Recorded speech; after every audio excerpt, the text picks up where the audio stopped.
Capítulo 18. 0600 horas. Julio 18. 2552. Calendario militar UNSC Iroquois. Zona estacionaria militar en órbita alrededor de Sigma Octanus 4. El comandante Kiss tuvo una sensación de hundimiento a pesar de que había ganado la batalla, que sería la primera de muchas por venir en el sistema Sigma Octanus. Él miró a las 4 docenas de otras naves del UNSC que orbitaban el planeta, fragatas y destructores, 2 cargueros y una masiva estación de reparación y acondicionamiento, más buques que los que el almirante Cole había tenido a su disposición durante 4 años de larga campaña para salvar Harvest. El almirante Stanford había hecho a un lado todos los impedimentos. Aunque el comandante Kiss estaba agradecido por la rápida y abrumadora respuesta, se preguntaba por qué el almirante había dedicado tantas naves al área. Sistema Octanus no era una posición estratégica, no poseía recursos valiosos. Cierto, el UNSC había recibido órdenes de proteger las vidas de los civiles, pero la flota se despegaba adelgazándose peligrosamente. El comandante Kiss sabía que había sistemas más valiosos que necesitaban protección. Él hizo a un lado todos esos pensamientos. Estaba seguro de que el almirante Stanford tenía sus razones. Mientras tanto, las reparaciones y el reabastecimiento del Iroquois estaban en su máxima prioridad. Él no quería ser atrapado medio preparado si el Covenant regresaba, o más bien, cuando regresaran. Fue algo curioso. Los alienígenas desembarcaron sus fuerzas y se retiraron. Ese no era su modo usual de operar. El comandante Kiss sospechaba que esa acción era un movimiento de apertura, un juego que él aún no comprendía. Una sombra cruzó por la cámara delantera del Iroquois mientras la estación de reparación Cardle maniobraba cerca. La estación Cradle era esencialmente una larga base cuadrada con motores. Grande era una subestimación. Ella tenía más de 1 kilómetro cuadrado. 3 destructores podrían ser opacados con su sombra. La estación, operando a plena capacidad, podía reparar 6 destructores, 3 en su superficie de abajo y otros 3 en su superficie superior, haciéndolo en cuestión de horas. Andamiajes se desplegaban desde su superficie para facilitar las reparaciones, reabastecimiento de tubos, mangueras y tranvías de carga que se alimentaban dentro del Iroquois. Sin embargo, tomaría con toda la completa atención de la Cardle 30 horas reparar el Iroquois. Los alienígenas no habían aterrizado ni un solo disparo serio. No obstante, el Iroquois había sido casi destruido durante la ejecución de lo que algunos en la flota le estaban llamando la maniobra Kiss. El comandante Kiss dio un vistazo a su libreta de datos y a la extensa lista de reparaciones. El 15% de los sistemas electrónicos debían de ser reemplazados, quemados por el MP cuando el misil Shiva detonó. Los motores del Iroquois requerían una revisión completa. Ambos sistemas de refrigerantes tenían válvulas que se habían fundido por el tremendo calor. 5 de los imanes superconductores tendrían que ser reemplazados también. Pero lo más problemático era el daño en la parte de abajo del Iroquois. Cuando le dijeron al comandante Kiss lo que había pasado, él tuvo que salir de un interceptor Landsworth para inspeccionar personalmente lo que había hecho a su nave. La parte de abajo del Iroquois había sido raspada cuando pasó por la proa del destructor alienígena. Él sabía que había dado algunos daños, pero no estaba preparado para lo que vio. Los destructores del UNSC tenían casi 2 metros de placas de blindaje titanio A en sus superficies. El comandante Kiss había erosionado completamente a través de todo el blindaje. Había abierto una brecha en cada cubierta inferior del Iroquois. Los dentados bordes aserrados de las placas se enroscaban hacia afuera de la herida. Hombres con mochilas propulsoras para EVA se encontraban ocupados cortando las secciones dañadas para que nuevas placas pudieran ser soldadas en su lugar. La parte inferior era un espejo liso y perfectamente plano, pero Kiss sabía que la benigna apariencia aplanada fue engañosa. Tenía el ángulo del Iroquois inclinado en un solo grado descendiente. La fuerza de ambas naves impactando pudo haber cizallado su nave a la mitad. Las rojas líneas de guerra que habían pintado a los lados del Iroquois parecían barras ensangrentadas. El comandante de la estación le había dicho privadamente al comandante Kiss que su tripulación podía retirar la pintura, o incluso reparar las rayas de guerra si quería. El comandante Kiss educadamente rechazó la oferta. Él quería que las dejaran exactamente de la manera en que estaban. Él quería que recordaran que mientras todo el mundo había admirado lo que había hecho, la maniobra había sido un acto de desesperación, no de heroísmo. Él quería que recordaran cómo tal acción podía haber terminado en la muerte. El comandante Kiss regresó al Iroquois y marchó directamente hacia su barraca. Se sentó en su antiguo escritorio de roble y cogió el intercomunicador. «Teniente Dominic, usted tiene el puente por el siguiente ciclo. No quiero ser perturbado». «Muy bien, comandante. Entendido». El comandante Kiss aflojó el collarín y se desabrochó el uniforme. Tomó la botella de 70 años de añejamiento de escocés que su padre le había dado del cajón de abajo y vertió 4 centímetros en una taza de plástico. Tenía que encargarse de una tarea todavía más desagradable. qué hacer respecto al teniente Jaggers. Jaggers había exhibido límites de cobardía, insubordinación y estuvo a punto de cometer un motín durante las eventualidades del deber. Kiss podía darle corte marcial. Cada reglamento en los libros le gritaba que lo hiciera, pero Kiss no tenía para enviar al joven hombre a una junta de investigación. Él podría en lugar simplemente transferir al teniente a un lugar donde siguiera haciendo algo bueno, quizás alejado del puesto de avanzada. ¿Era culpa suya? Como comandante, él tenía la responsabilidad de mantener el orden, de prever que la tripulación incluso pensara que un motín era una posibilidad. Suspiró. Quizás debería de decirle a su tripulación que estaba tratando, pero simplemente no tenía tiempo, y ciertamente tiempo para una discusión como las que Jagger simplemente traía a cabo, no. Los otros oficiales de puente tenían preocupaciones también, pero ellos habían seguido sus órdenes como su deber lo requería. Así como el comandante Kiss creía en darle a la gente una segunda oportunidad, este estaba en donde Kiss había señalado la línea. Para empeorar las cosas, transferir a Jaggers dejaría un hueco en la tripulación del puente. El comandante Kiss accedió a los registros oficiales de juniors del Iroquois. Hubo varios que podían calificar como oficiales de navegación. Hojeó los archivos en su libreta de datos, entonces hizo una pausa. El documento teórico sobre la compresión de la masa espacial aún estaba abierto, así como sus apresurados cálculos de corrección en curso. Él sonrió y archivó esas notas. Él podría dar una lección sobre esa batalla en la academia. Le sería útil tener el material de la fuente original. También había datos del sensor del puesto de avanzada de Arquímedes. Ese reporte se había realizado a profundidad, datos gráficos limpios y un curso de navegación trazado por el objeto a través del hiperespacio, una tarea no fácil incluso con una IA. El reporte incluso tenía etiquetas para la sección de la astrofísica del UNSC, considerado.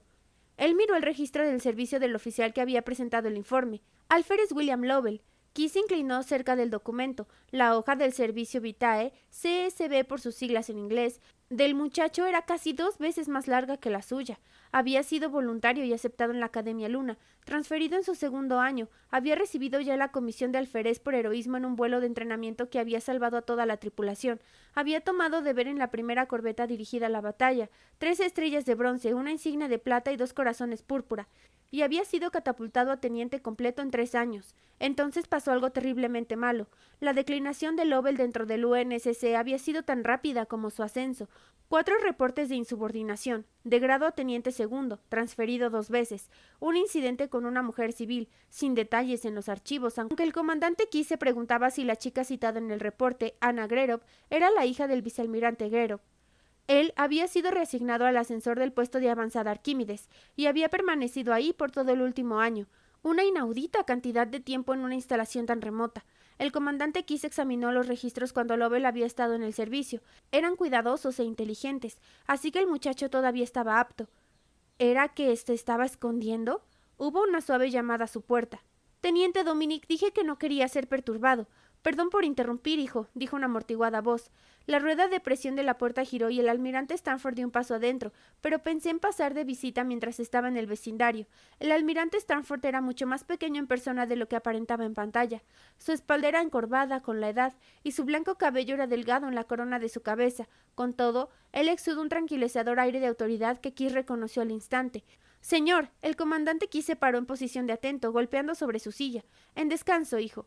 El almirante miró derredor en su barraca y su mirada permaneció un momento sobre la copia enmarcada del manuscrito original de Lagrange, en el cual había derivado sus ecuaciones de movimiento. ¿Me puede servir unos cuantos dedos de whisky si puede escatimar?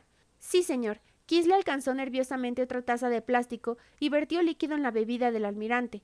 Stanford tomó un sorbo y luego sonrió en aprecio. Muy bien. Kiss tomó su silla y se la ofreció al almirante. El almirante se sentó y se inclinó hacia adelante. Quería felicitarlo personalmente por el milagro que ha realizado aquí, señor Kiss. Señor, yo no... Stanford levantó un dedo. No me interrumpa, hijo.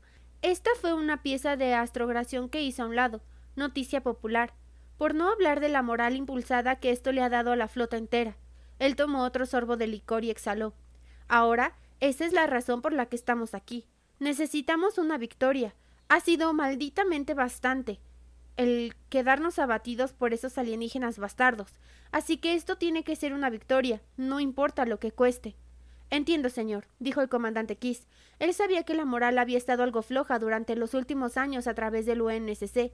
Ninguna de las fuerzas armadas, no importa cuál bien entrenada, tenía el estómago para soportar derrota tras derrota sin afectar su determinación en las batallas.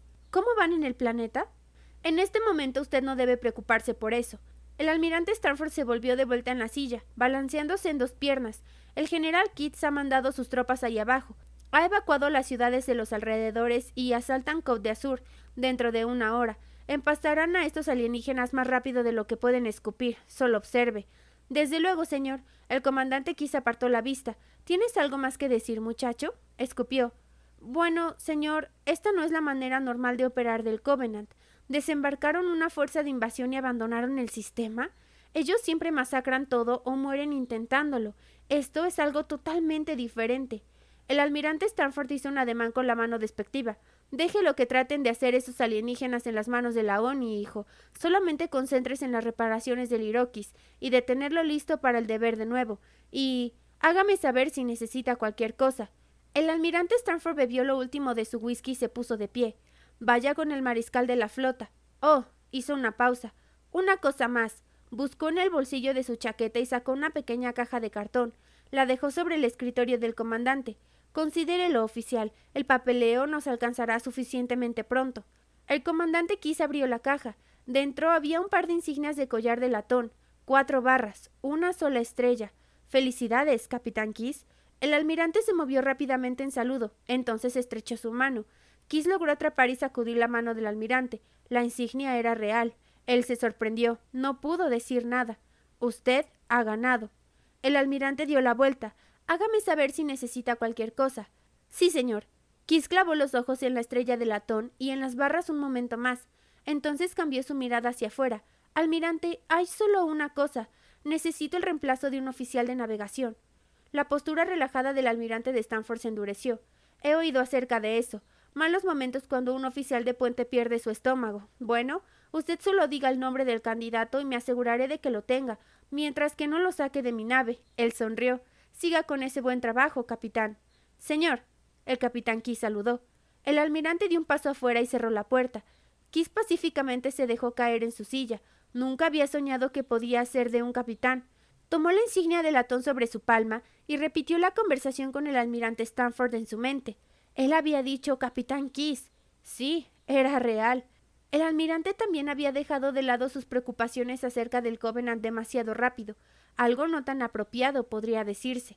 Kitts cogió el intercomunicador. Teniente Dominic, rastree el transbordador del almirante cuando se vaya. Déjeme saber qué nave es la suya. Señor, ¿tenemos un almirante a bordo? No estaba informado. No, teniente, sospecho que no. Solo rastree el siguiente transbordador que salga. A la orden, señor. Kitts miró de regreso en su libreta y los datos, y releyó el CSB de Alfred Slovell. Él no podía retirar lo que había pasado con Jaggers. No había segunda oportunidad para él. Pero quizás, de alguna manera, podría balancear los libros para darle al alférez Lovell una segunda oportunidad. Él cumplió la documentación necesaria para la solicitud de transferencia. Las formalidades eran largas e innecesariamente complejas. Él transmitió los archivos al UNSC Perscom y envió una copia directa al personal del almirante Stanford. «Señor». La voz del teniente Dominic irrumpió a través del intercomunicador. «Ese transbordador se acopló con el Leviatán». «Póngalo en pantalla». La pantalla de su escritorio cambió a cámara 5. La visión del estribor de popa, entre las docenas de naves de órbita alrededor del Sigma Octanus 4, pudo divisar fácilmente el Leviatán, la cual era uno de los 20 cruceros del UNSC que quedaban en la flota. Un crucero era la nave de guerra más poderosa construida por el hombre, y Kitts sabía que estaban siendo lentamente jalados a las zonas del frente y mantenidas en reserva para resguardar a las colonias interiores.